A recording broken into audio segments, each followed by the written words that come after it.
takut akan Tuhan, supaya kami bisa menangkap kebenaran-Mu pagi hari ini. Terima kasih ya Bapa, kami memohonkan kuasa Roh Kudus yang akan berbicara dan mengajari kami Tuhan, karena kami percaya bahwa pikiran kami ini tidak akan sanggup untuk memahami firman-Mu jika Roh Kudus tidak menolong kami. Karena itu tolonglah kami ya Tuhan Roh Kudus, Engkau yang menjadi pengajar bagi kami, Engkau yang menolong dalam semua ketidakmampuan kami. Terima kasih Tuhan Yesus, kami serahkan waktu ini dalam pimpinan-Mu. Dalam nama Tuhan Yesus kami berdoa dan bersyukur. Amin. Selamat pagi Bapak, Ibu, dan saudara sekalian. Pagi hari ini kita akan merenungkan firman Tuhan. Ya, kita mengambil tema kekayaan yang sejati. Di dalam kebaktian Ros Hasana yang lalu, kita sudah mendengar firman Tuhan dan janji-janji Tuhan bahwa Tuhan sedang mempersiapkan kita semua untuk masuk di dalam financial freedom. Karena itu kita perlu menyiapkan hati kita supaya ketika kita mengalami semuanya itu, kita didapati tetap setia kepada Tuhan dan tetap berjalan di dalam kebenaran. Karena kita semua tahu bahwa kekayaan atau uang itu adalah di dalam Alkitab disebut mamon. Dan mamon itu adalah saingannya Tuhan Yesus. Firman Tuhan berkata, kamu tidak dapat menyembah kepada dua tuan. Kamu tidak bisa menyembah kepada Allah, tetapi juga menyembah kepada mamon. Jadi kita benar-benar perlu mempersiapkan diri supaya kalau janji Tuhan itu terjadi dalam hidup kita, jangan kita jatuh ke dalam penyembahan kepada mamon. Nah, itu yang harus kita siapkan supaya benar-benar menjadi kita bisa menerima janji Tuhan dan menikmatinya. Ya. Ayat yang pertama akan kita baca dari 1 Timotius 6 ayat 6. Saya bacakan dari firman Allah yang hidup. Kita sama-sama baca, 2, 3. Apakah engkau ingin menjadi benar-benar kaya? Sesungguhnya engkau sudah kaya apabila engkau bahagia dan baik hati. Ya, jika kepada kita ditanyakan, apakah engkau ingin menjadi benar-benar kaya? Pertanyaan ini sebenarnya sedang bertanya, apakah engkau menginginkan kekayaan yang sejati? Artinya benar-benar kaya. Karena banyak orang di dunia ini, kalau hanya kaya secara jasmani saja, tetapi secara hati itu tidak kaya, maka kekayaan yang kita punya itu tidak bisa dinikmati. Karena kita mungkin jadi orang yang takut kehilangan harta. Kita jadi orang yang takut jangan sampai jatuh miskin. Jadi karena banyak uang, terus jadi pikirannya itu penuh dengan kekhawatiran. Ya, pada waktu uangnya cukup, ya udah nggak mikir macam-macam, dinikmatin saja. Tapi begitu uangnya banyak, jadi terus langsung khawatir, langsung takut, langsung banyak pikiran-pikiran negatif. Jadi walaupun banyak uang, tapi tidak benar-benar kaya. Nah, di dalam firman Tuhan pagi ini bertanya kepada kita, apakah engkau ingin menjadi benar-benar kaya? Pasti kita semua menjawab apa? Iya, mau ya. Saya juga. Kalau ditanya begitu pasti saya mau. Nah, di ayat selanjutnya berkata, sesungguhnya engkau sudah kaya apabila engkau bahagia dan baik hati. Jadi dari ayat ini kita belajar bahwa kekayaan yang sejati bukan dimulai daripada banyaknya uang kita, tetapi kekayaan yang sejati dimulai dari hati kita. Kalau hati kita makmur, kalau hati kita itu kaya, maka kita akan menikmati kekayaan yang sejati. Ya, kekayaan yang dari hati itu adalah orang yang suka berbagi, tidak memikirkan diri sendiri saja. Ya. Jadi sebelum kita bisa menikmati financial freedom, marilah kita mulai dari hati kita. Kita mulai membina supaya hati kita ini menjadi orang yang makmur hatinya. Ya.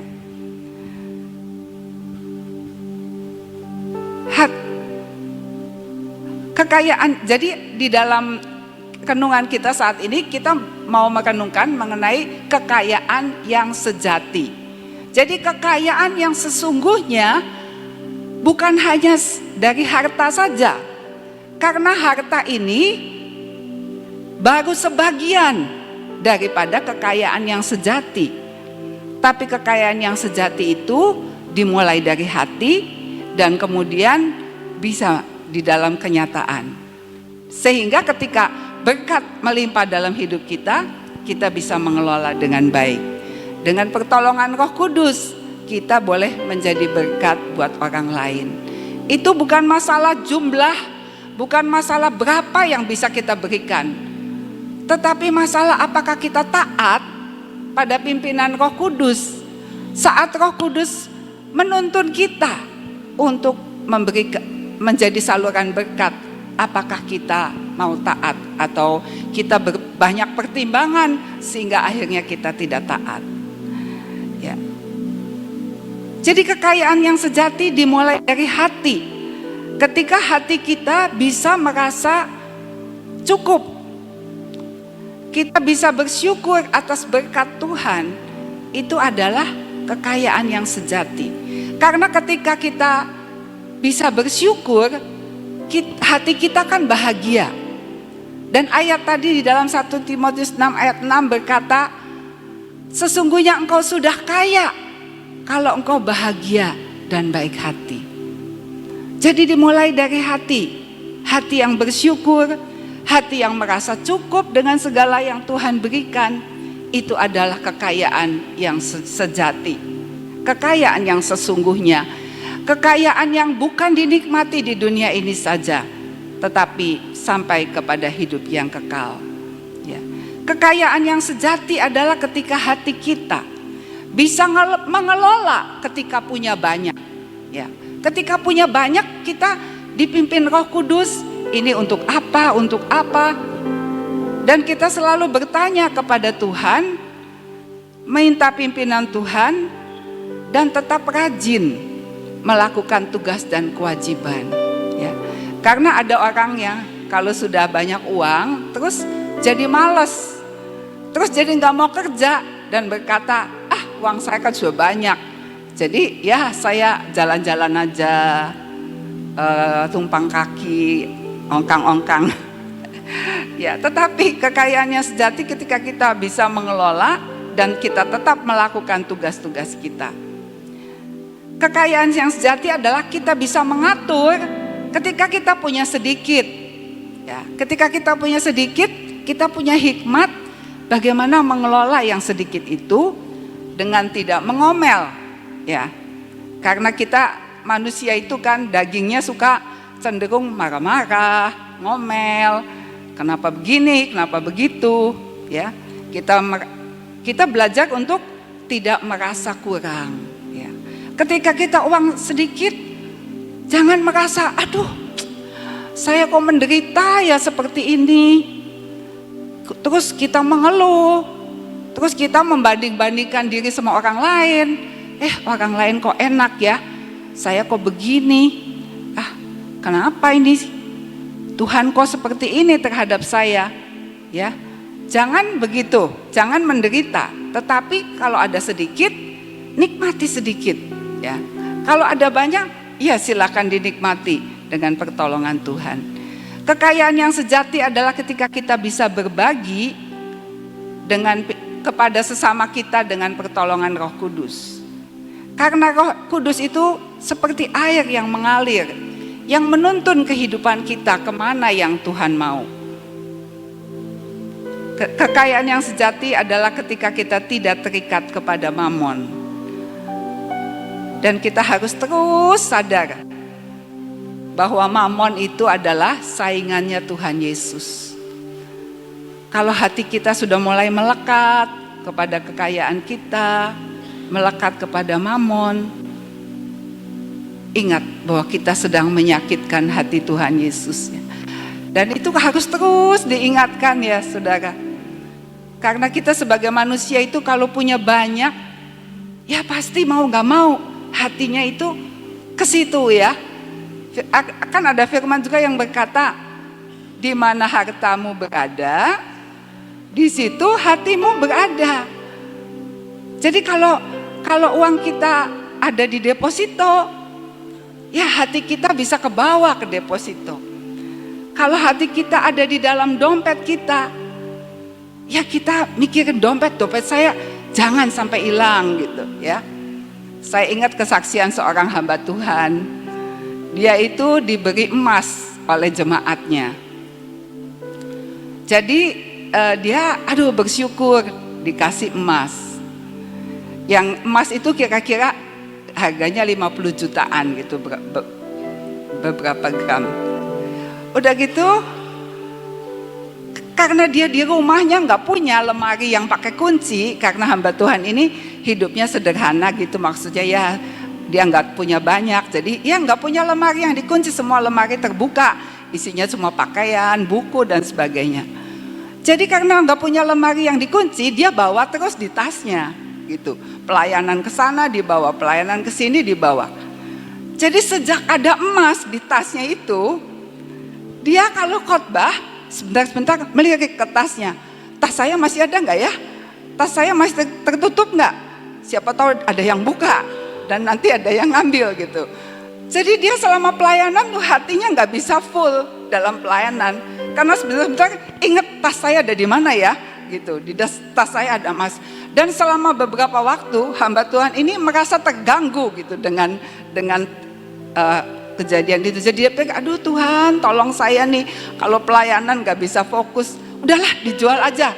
Akhirnya dia jual itu emas dan dia tidak mau bawa-bawa lagi. Ya kalau sudah bentuk uang kan ya bisa disalurkan, bisa ditaruh di tahapan atau apa gitu ya, bisa disimpan di bank. Ya jadi di situ tuh kita melihat bagaimana mamon itu luar biasa kekuatannya untuk mengikat seseorang kepada dunia ini.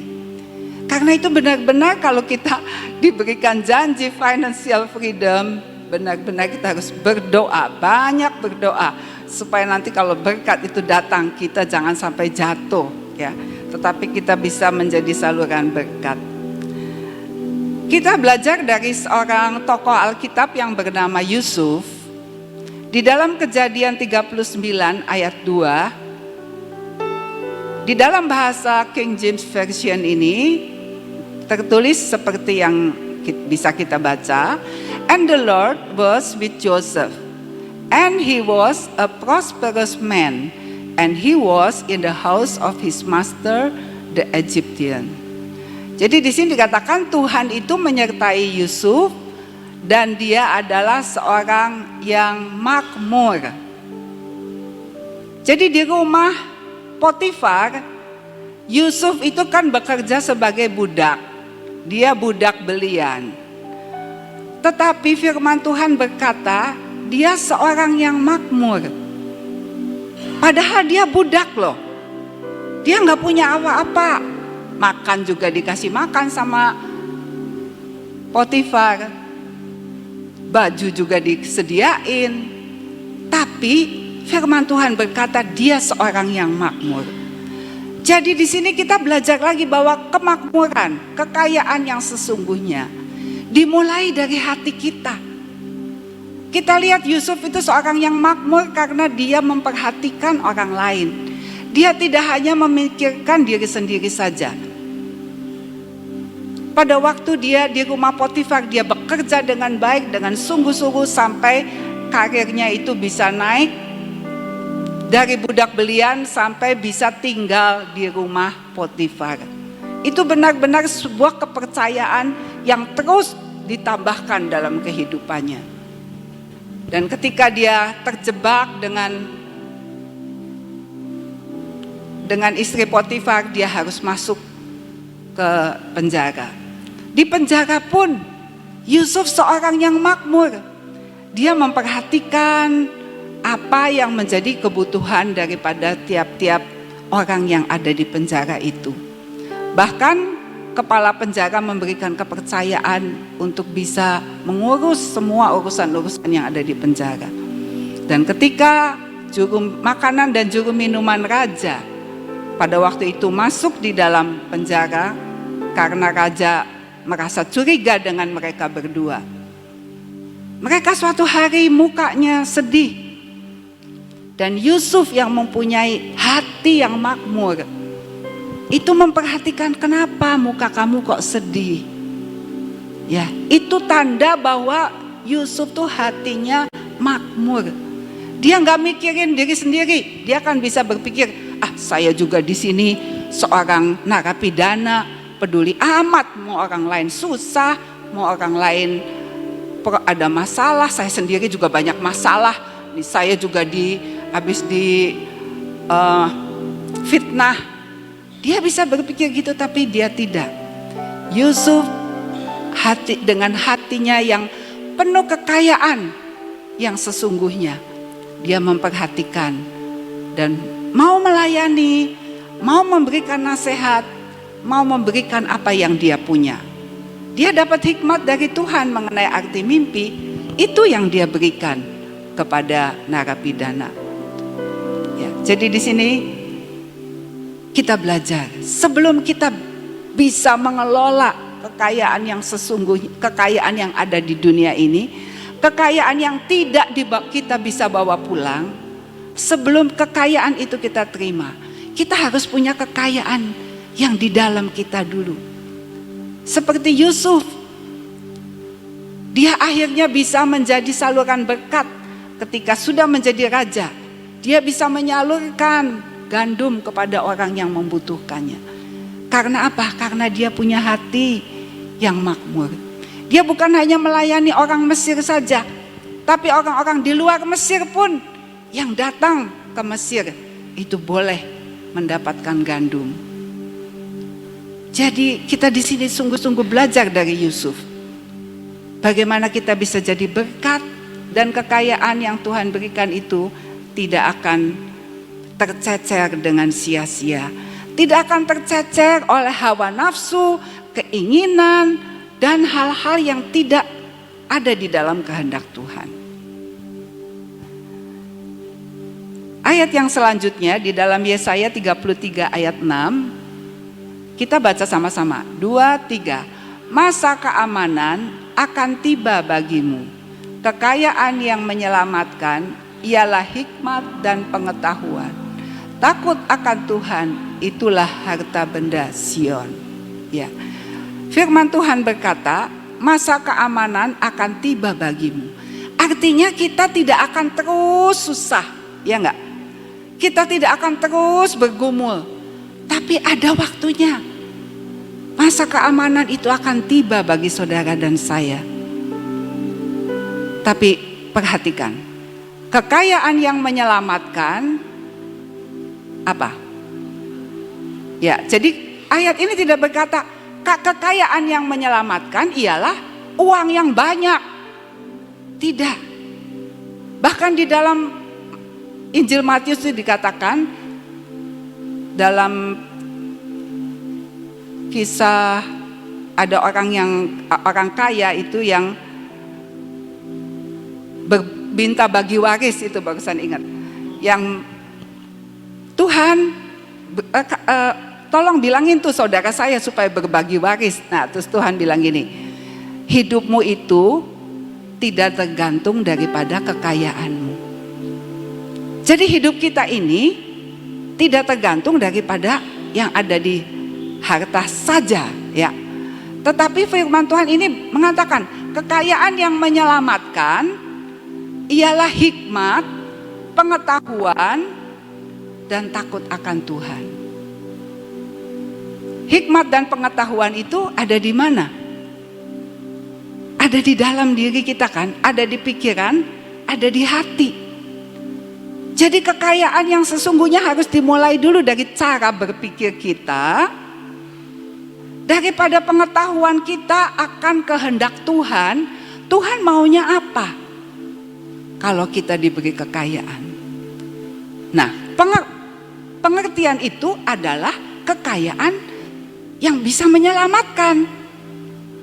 Jadi kekayaan yang bisa menyelamatkan adalah kalau cara berpikir kita itu cara berpikir yang seperti yang Tuhan mau. Dan kita punya pengetahuan akan kehendak Tuhan buat hidup kita. Itu adalah kekayaan yang menyelamatkan.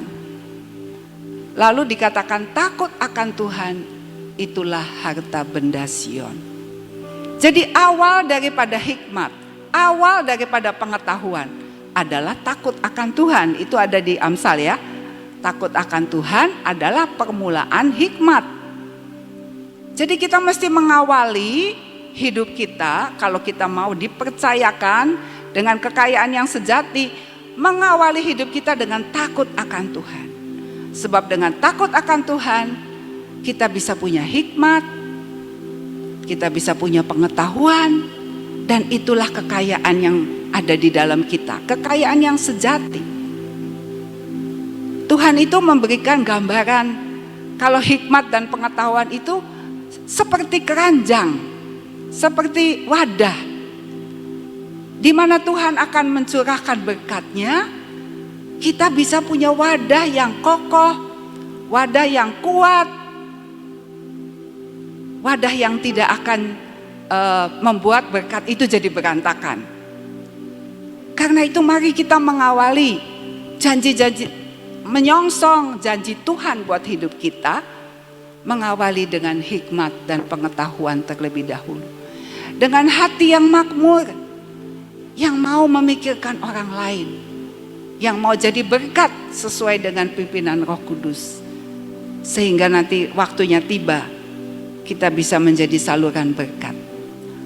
Ayat yang terakhir dari Pengkhotbah 7 ayat 12. Firman Tuhan berkata demikian. Pengkhotbah 7 ayat 12.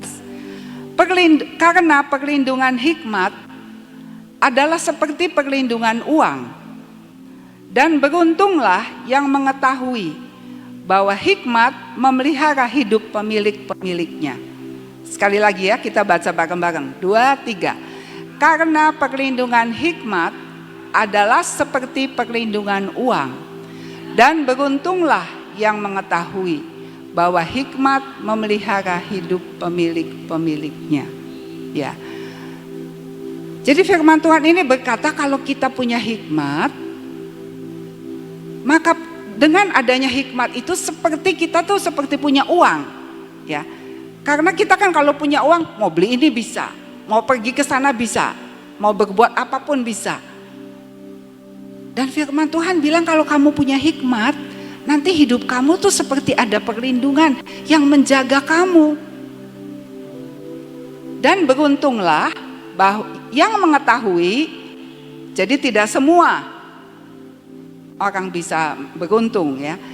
Beruntunglah yang mengetahui bahwa hikmat memelihara hidup pemilik-pemiliknya. Ya.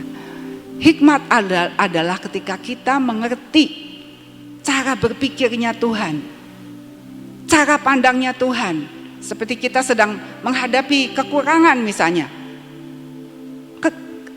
Ketika kita menghadapi kekurangan, lalu kita bisa mengerti, iya kalau kondisi seperti ini, Tuhan memandangnya seperti apa ya? Nah itu adalah hikmat. Kita bisa mengerti, oh Tuhan memandangnya seperti ini. Jadi saya mengikuti apa yang cara berpikirnya Tuhan itu, saya belajar, mencoba, mengikuti, mentaati tuntunan Tuhan dalam hidup kita. Maka kita akan terpelihara di dalam dunia ini. Itulah yang dikatakan oleh firman Tuhan. Mari Bapak, Ibu dan saudara sekalian, kita siapkan hati kita dengan kekayaan yang sejati. Karena kekayaan yang sementara akan kita tinggal ketika kita pulang ke rumah Bapa.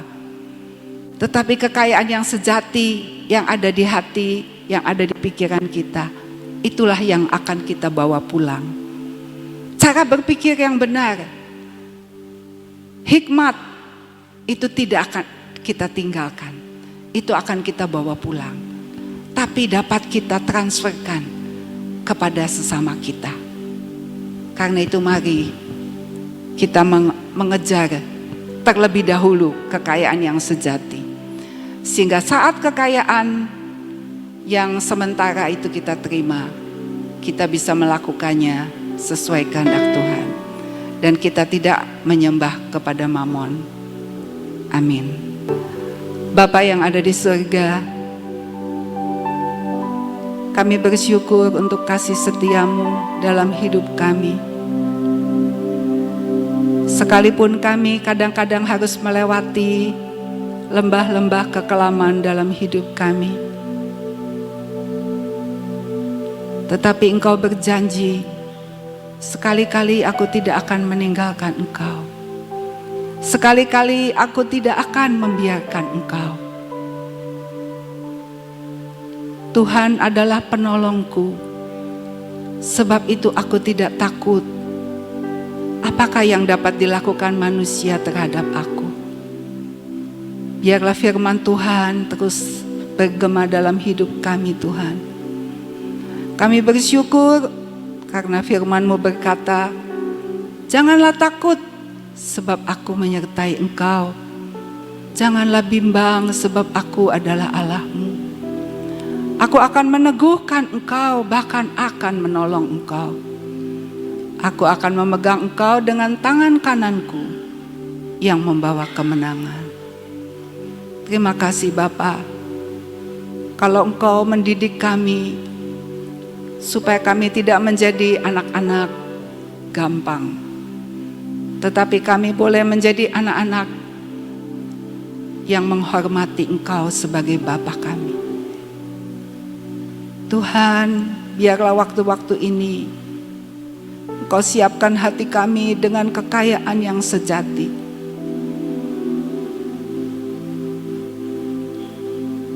Mampukan kami menerima financial freedom Tuhan.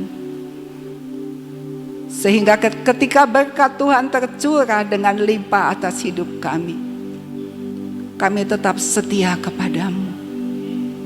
Kami boleh tetap Tuhan hidup di dalam iman kepada Tuhan Yesus. Dan tidak memindahkan iman kami kepada harta. Tuhan, kuatkan dan teguhkan hati kami. Jadikan kami saluran berkat seperti yang Engkau mau, Tuhan. Terima kasih buat pagi hari ini. Kami sudah merenungkan firman-Mu. Kami percaya Engkau tidak akan tinggal diam. Engkau akan terus bekerja dalam hidup kami, Tuhan. Supaya kami menyongsong masa keamanan dalam hidup kami. Terima kasih Bapa buat pagi hari ini. Kami juga berdoa buat bangsa dan negara kami. Kami tetap mohon Tuhan perlindungan-Mu. Tetap mohon campur tangan-Mu buat bangsa kami. Peliharakan bangsa kami dari Sabang sampai Merauke. Dari Miangas sampai Pulau Rote. Tuhan, biarlah perlindungan yang berlapis-lapis ada atas bangsa kami. Perlindungan roh, jiwa, dan tubuh bangsa Indonesia ada dalam genggaman tangan-Mu, Tuhan. Kami mohon ada tembok yang tinggi, tebal, dan kuat mengelilingi Indonesia. Sehingga tidak ada yang jahat boleh masuk kepada bangsa kami, Tuhan. Tetapi bangsa kami akan terus belajar untuk hidup takut akan Tuhan. Mencintai kesetiaan, mencintai damai sejahtera. Tidak ada huru-hara kekacauan atas Indonesia. Terima kasih Bapa. Menyongsong pemilu pun kami tetap berharap kepadamu. Biarlah Engkau menetapkan pemimpin bagi bangsa kami. Kami juga mohon kesehatan dan kekuatan bagi tubuh kami Tuhan. Kami berdoa buat cuaca yang sangat panas saat ini. Engkau melindungi kami dari segala sakit penyakit dan kelemahan tubuh. Biarlah kami tetap sehat, penuh sukacita, dan siap melakukan kehendak-Mu dalam hidup kami. Terima kasih Bapa di surga. Pagi ini kami juga mau terima pengurapan yang baru atas hidup kami.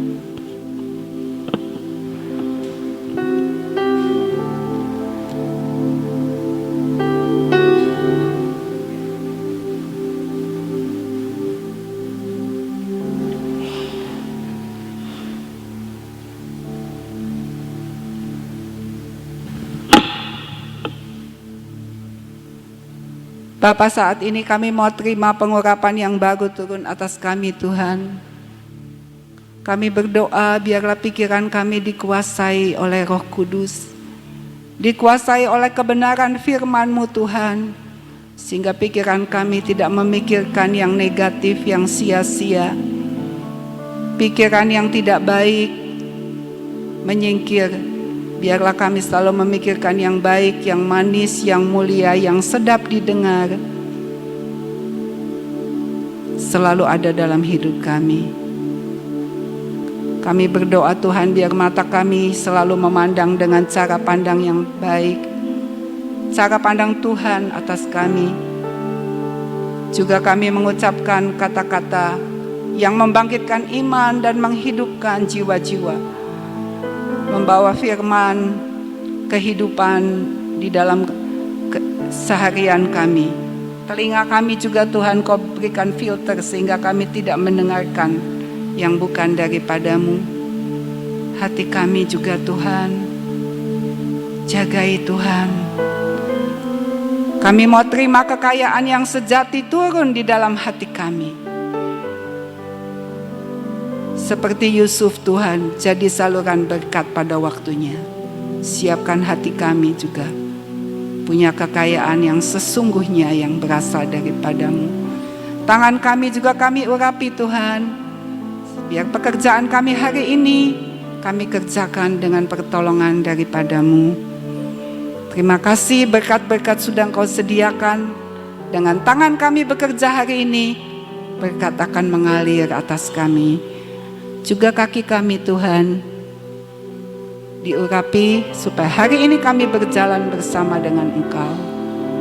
Sebentar kami pulang ke rumah kami masing-masing, damai sejahtera, sukacita, kesehatan, kekuatan, hikmat, pengetahuan, takut akan Tuhan menyelimuti hidup kami. Di dalam nama Tuhan Yesus kami berdoa dan mengucap syukur. Sama-sama kita katakan amin. Selamat pagi, Tuhan Yesus.